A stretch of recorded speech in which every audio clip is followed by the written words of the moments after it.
Let me begin by reminding the committee that, as I said a couple of weeks ago, I support the stated objective of this bill.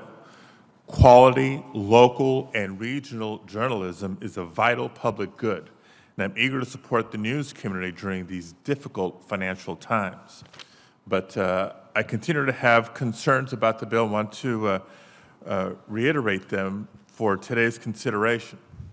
To begin with, I believe we need stronger language to ensure that the revenue from this bill goes to the workers that make journalism possible and is invested in the highly quality local journalism that those workers produce. While I appreciate that the sponsors have accepted changes that I requested to enhance the reporting obligations of news publishers, they're still just reporting requirements after the fact, with no built-in consequences or accountability.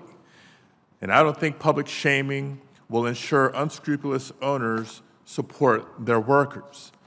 No amount of public shaming has succeeded with firms like Alden Global Capital, which, as Chairman Durbin knows well, took over and gutted the newsroom of the renowned Chicago Tribune, or Gannett, which spent more than $100 million on stock buybacks and executive pay, and then turned right around and laid off scores of journalists just last month. So as this bill goes to the floor, I implore my colleagues, including those who may not be members of this committee, to take a real close look at the bill and determine for themselves if this bill sufficiently protects workers in this critical industry. Now, second, I respectfully disagree with the statements that have been made suggesting that this bill is not about content moderation. I don't find myself saying this very often, but Senator Cruz was right to be concerned about this bill's impact on how information is both shared and consumed online. But we depart significantly on how the problems from this bill manifest. And while it's great that this committee spent the last 2 weeks ensuring that Senator Cruz is comfortable with the bill, my strong concerns remain unaddressed. The bill's prohibitions on the ability of platforms to take viewpoints into consideration and its overbroad retaliation provision, coupled with the compelled arbitration and the ambiguous definition of access, invite a world where covered platforms will have to pay for content and subsidize outlets they fundamentally disagree with. If you recall, 2 weeks ago, I raised the areas of disinformation, the dangers of disinformation, with election disinformation being just one example. Now, these provisions also work in concert to allow bad faith actors to force platforms to amplify the spread of hate speech and disinformation online. Now, finally, I worry greatly about the bill's impact on the open internet and the public's ability to access and share information. What is contemplated is compelling payment for truly foundational features of the internet. And the bill is plagued by vague terms. For example, the bill defines access of content as, quote, acquiring, crawling, and indexing content, but it does not define those key terms.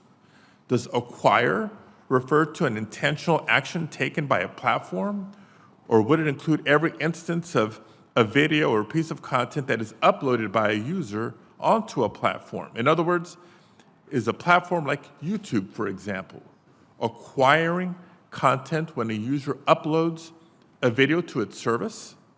If the answer is yes, then this bill creates an opportunity for outlets like Project Veritas or InfoWars to simply upload their videos to YouTube and then compel payment from the company, from the platform.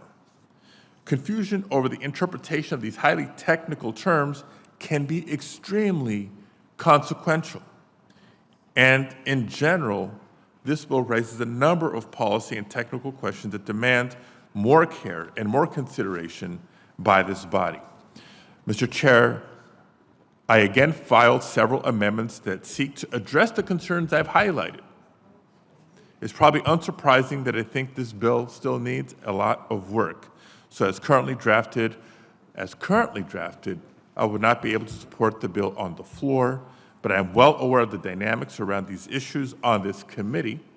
So I look forward to ensuring that every senator has had an opportunity to closely examine this bill and grapple with the issues that it raises as the process continues, and to Senator Kennedy, Senator Klobuchar, others that have been so extensively involved in the negotiations thus far. I stand ready to continue to engage to have my concerns addressed. Thank you, Mr. Chair. Thank you, Senator Padilla. We have